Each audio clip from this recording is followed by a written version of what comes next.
संस्थापकाय च धर्मस्य सर्वधर्मस्वरूपिणे अवतार वरिष्ठाय रामकृष्णाय ते नमः। नमस्कार। आज हम बात करेंगे मून और राहु कंजंक्शन की। सबसे पहले तो मैं आप सबको वेलकम करना चाहूँगा मेरा एस्ट्रोलॉजी चैनल कालपुरुष एस्ट्रोलॉजी में, जहाँ पर आप जानते हैं कि यहाँ पर how to make minimum 200 prediction from a birth chart, इसी के ऊपर आधारित एक सीरीज ऑफ वीडियोस बन रहा है।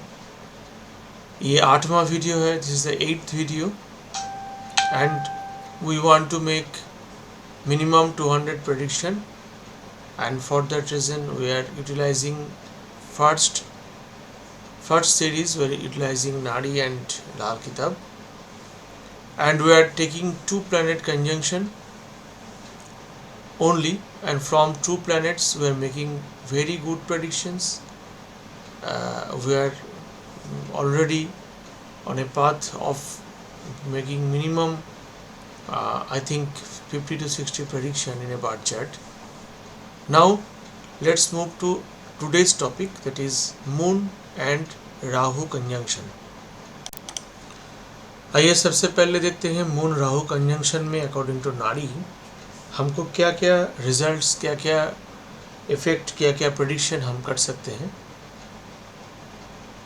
नंबर 1, मून राहु कंजंक्शन अगर हो किसी भी जातक या जातिका के जन्म कुंडली में, तो हम पहला जो प्रेडिक्शन कर सकते हैं वो ये है कि at the time of birth of the native mother was in serious trouble.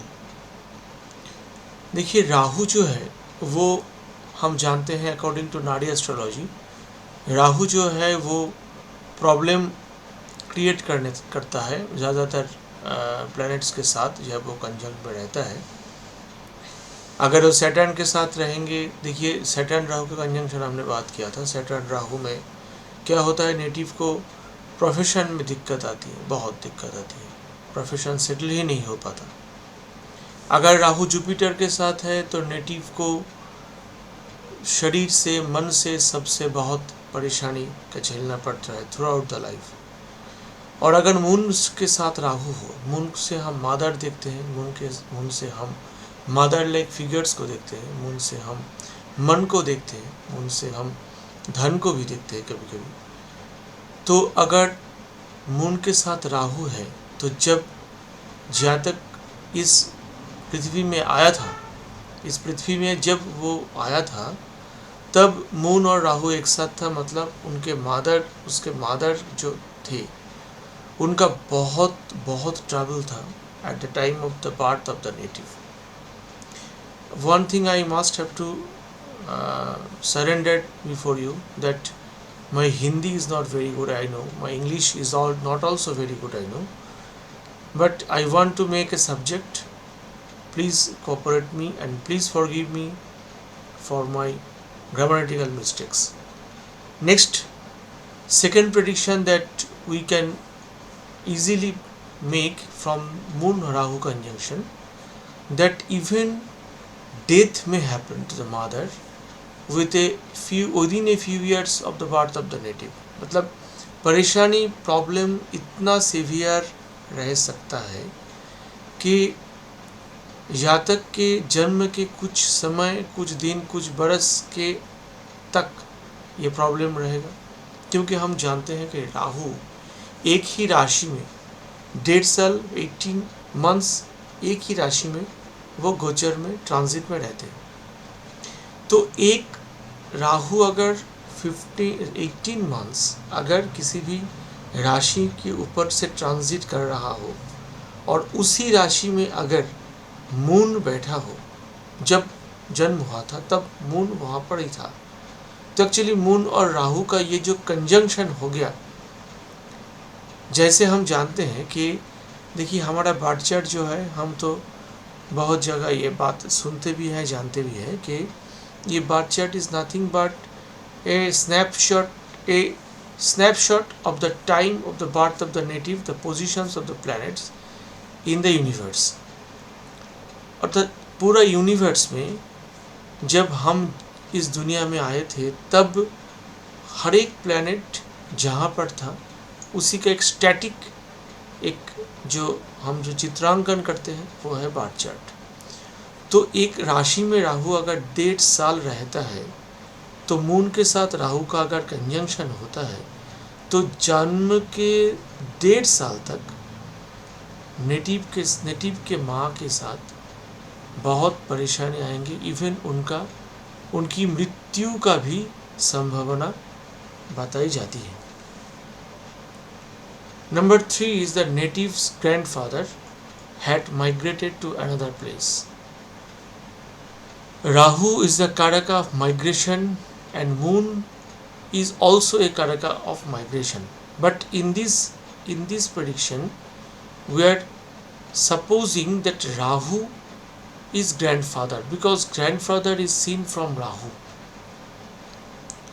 And moon is the karaka of travel transfer, we know.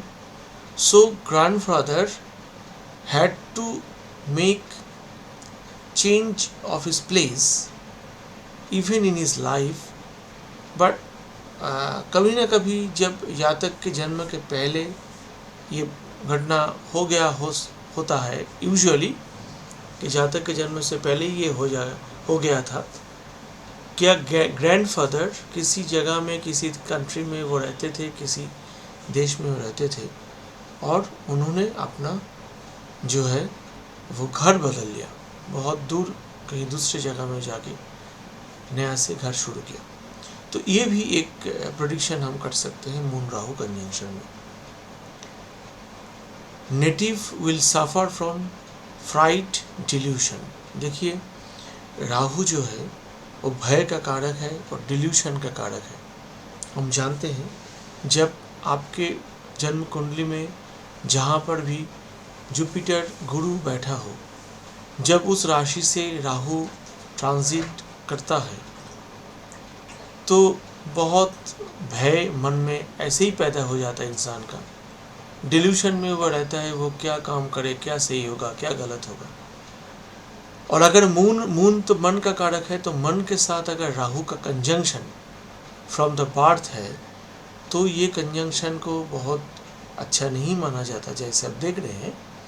और ये एक फ्राइट, एक डिल्यूशन देता है पर्सन को। सारा जिंदगी ये डिल्यूशन के साथ, कुछ भय के साथ, कुछ नहीं है लेकिन अंदर ही अंदर एक भय हर चीज़ का लगता है। तो ये भी एक प्रेडिक्शन हम गारंटेडली कर सकते हैं मून राहु कंजंक्शन को देख के। Native may have some kind of mental illness। जैसे हमने पहले जो बात कर रहे थे डिल्यूशन की, बात कर रहे थे फ्राइट की, तो अगर ये धीरे धीरे बढ़ता जाता है, ये बढ़ जाता है बहुत, तो ये एक मेंटल डिजीज़ का स्टार्टिंग करता है। तो मून राहु कंजंक्शन वाले जो है हम देखते हैं उनका छोटे से छोटा से बड़ा मेंटल डिजीज़ उनको रहते हैं। और मेंटल असाइलम में जो लोग रहते हैं मून राहु कंजंक्शन मास्ट है। लेकिन ऐसा नहीं कि जिनको भी ये मून राहु कंजंक्शन हो, the person whoever having this combination moon and Rahu and he will be in mental asylum, not that, but it's the worst case scenario, most malefic effect when the native gets from moon rahu conjunction, that he or she have to go to the mental asylum. Otherwise we live in this society, and I think 90 to 95% people around us, even within us, within our family, within our society, having some kind of mental issues. So moon and rahu conjunction is one of the karaka for this type of results. Number 6, moon और राहु, जैसे हम देखिए कि राहु है दूर का कारक, विदेश का कारक, फॉरेन का कारक, और मून है ट्रैवल ट्रांसफ़र। तो मून राहु कंजंक्शन में नेटिव को फॉरेन ट्रैवल या फॉरेन सेटलमेंट का योगा देता है। फॉरेन सेटलमेंट होगा कि ओनली फॉरेन ट्रैवल होगा या सेटलमेंट होगा, ये भी एक सवाल बार बार उठ के आता है मन में। सेटलमेंट होने के लिए कुछ और भी लक्षण, there are other conjunction, other symptoms, other combinations should have be present in the birth chart to make the prediction that the person will be settled in a foreign country. But foreign travel is compulsory for every Moon Rahu conjunction person. Whoever have this conjunction, he or she must have gone to the foreign country. One thing I must have make to clear here, that foreign is not always USA, or foreign is not always UK, or foreign is not always Maldives and others. Actually मुनि ऋषियों ने जब ये नाड़ी का जो astrology का ज्ञान जो था, जैसे हम जानते हैं सभी कि भगवान शिव ने माता पार्वती को ये ज्ञान दिए थे, और ये ज्ञान माता पार्वती से ऋषियों को प्राप्त हुई। तो फॉरेन का अर्थ यहाँ पर एक्चुअली ये है कि दूर कहीं सेटल्ड होना, जहाँ का कल्चर आपके नेटिव लैंड के कल्चर से अलग हो, इसी को हम फॉरेन सेटलमेंट कह सकते हैं। तो नेटिव हैव फॉरेन ट्रैवल और foreign settlement if he or she have Moon Rahu conjunction.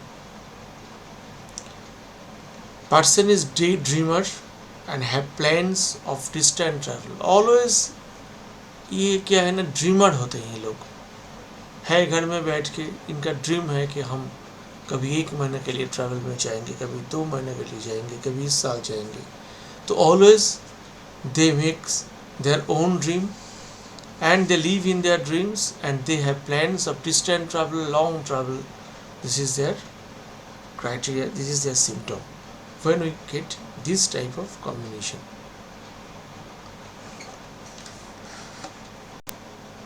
तो हमने देखा कि मून और राहु कंजंक्शन में अकॉर्डिंग टू नाड़ी एस्ट्रोलॉजी क्या क्या रिजल्ट्स निकल के आते हैं।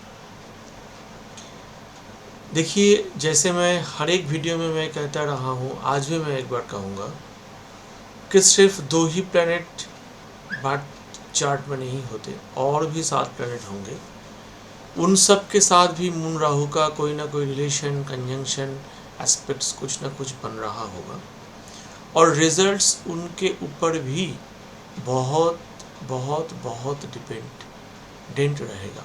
क्योंकि सपोज मून राहु के साथ अगर चंद्रमा, अगर शनिदेव बैठे, मून राहु के साथ अगर बुध बैठे हैं, मून राहु के साथ अगर वीनस है, तो और भी बहुत से प्रेडिक्शंस आएंगे। Just we are now considering only 2 planets conjunction, even we are not considering the rashis, we are just considering that planets are in same rashi, same house, or they are in same directional house, that is they are 1, 5, 9 position from within themselves. Suppose a moon is in Taurus, so 5th sign from Taurus is Virgo, so Rahu might be in Virgo, and 5th sign from Virgo is Capricorn, so Rahu might be in Capricorn. So moon in Taurus, moon in Virgo, moon in Capricorn, Rahu in Taurus, Rahu in Virgo, Rahu in Capricorn, and also 212 position we are considering. Moon in Taurus, Rahu in Aries or Rahu in Gemini. Rahu in Taurus, moon is Aries or moon in Gemini. These are making Nadi conjunctions, and we are only talking about these Nadi conjunctions and their respective results. Now let's come to the Lal Kitab. What Lal Kitab says about Moon Rahu conjunction. Moon Rahu conjunction में लाल किताब में Rahu causes partial lunar eclipse. देखिए, हम देखा कि केतु और moon में complete lunar eclipse हो जाता है, complete। केतु मून को कोई काम ही करने नहीं देता, लेकिन राहु में पार्शियली होता है, क्योंकि राहु जो है, लाल किताब में ये बोला जाता है कि राहु जो है वो माँ के पास आके वो शांत हो जाता है। तो if a person having moon Rahu combination in the 4th house, that is house of mother, house of cancer, अगर चौथे भाव में, चौथे हाउस में ये कॉम्बिनेशन बन रहा हो तो राहु अंडर कंट्रोल रहता है मून के, क्योंकि मून के जगह में राहु शांत हो जाता है। फिर भी अगर और कहीं जगह ये कंजंक्शन बन रहा है, मून राहु एक साथ में बैठे हो, लाल किताब में ओनली एक साथ में बैठे होने से ही कंजंक्शन मानेंगे, ऐसे नहीं कि सेम डायरेक्शनल साइन। तो मून को राहु बहुत तकलीफ देता है अकॉर्डिंग टू लाल किताब। Imaginary fear and superstition and mad like behaviour, पागल जैसा व्यवहार आचरण आदमी करता है, जैसे हम नाड़ी में देखा, सेम टू सेम लाल किताब में भी लिखा है कि एक इमेजिनरी फियर रहेगा, डेल्यूशन जिसको हम बोल रहे थे वो इमेजिनरी फियर रहेगा, और सुपरस्टिशन बहुत रहेगा मन के भीतर, और ये एकदम पागल जैसे व्यवहार भी कर सकते हैं। ऐसे नहीं है कि करेंगे ही, लेकिन और भी बहुत एस्पेक्ट्स और भी बहुत कुछ ध्यान में रखते हुए हमको ये प्रेडिक्शन करना है। जैसे मैंने बोला कि 4 नंबर घर में राहु कंट्रोल में रहेगा, 4 नंबर घर में उतना परेशानी नहीं आएगा, क्योंकि 4 नंबर घर में, खाना नंबर 4 में राहु भी अच्छा रिजल्ट देता है, और 4th house planet behaves like moon. अगर मून चौथे भाव, मून का खुद के घर है, मून वहाँ पर सबसे अच्छा कारकत्व है मून का, रिस्पॉन्सिबिलिटी है मून का, तो राहु वहाँ पर ठीक रहेंगे, कोई इशू बहुत ज़्यादा कुछ परेशानी इसमें नहीं आएगा। बट हाउस नंबर 7 में अगर मून राहु का कंजंक्शन है तो in laws will be ruined. देखिए, हम लोग अष्टकूट मिलान करते हैं, मैरिज मैचिंग करते हैं, लेकिन लाल किताब के हिसाब से भी एक बार मैचिंग करके देखना चाहिए, क्योंकि सपोज सब ठीक हुआ, अष्टकूट मिलान में भी सब ठीक लगा, ठीक हुआ, लेकिन नेटिव को 7th हाउस में ये कॉम्बिनेशन बनता हुआ दिख रहा है। तो ऐसे तो हस्बैंड वाइफ का रिलेशन को कुछ खराब शायद ये नहीं करेगा अगर दूसरा प्लैनेट सही जगह पर है तो, लेकिन इन लॉज जो होंगे उनका सिचुएशन एकदम खराब हो जाएगा, बर्बाद हो जाएगा।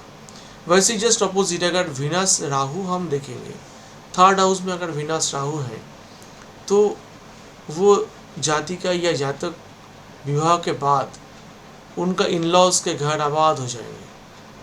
तो लाल किताब में ये सब बहुत गहरे सूत्र लिखा हुआ है कि 7th हाउस में अगर मून राहु का कंजंक्शन हो तो in laws will be ruined. Remedy Lal Kitab में, जैसे रेमेडी का एक बहुत बड़ा पार्ट है और आप लोगों का ये डिमांड भी था कि रेमेडी भी चाहिए, तो moon Rahu conjunction according to Lal Kitab, throw coconut, almonds, mustard, तिल, banana, concard in running water during lunar eclipse। Lunar eclipse के दिन आप बहते पानी में कोकोनट, almonds, मस्टर्ड ऑयल, तिल, बनाना, कार्ड, ये सब जल प्रवाह कर सकते हैं। क्वांटिटी कितना ये डिपेंड करेगा कौन से हाउस में ये बन रहा है उसके ऊपर। तो ये था मून राहु कंजंक्शन के इफेक्ट अकॉर्डिंग टू नारियर, अकॉर्डिंग टू लाल किताब। उम्मीद है कि आप सबको ये सेशन अच्छा लगा। बहुत जल्द दूसरा एक कंजंक्शन को लेके फिर हाजिर हो जाएंगे। तब तक के लिए आज्ञा दीजिए। नमस्कार। जय राम कृष्ण।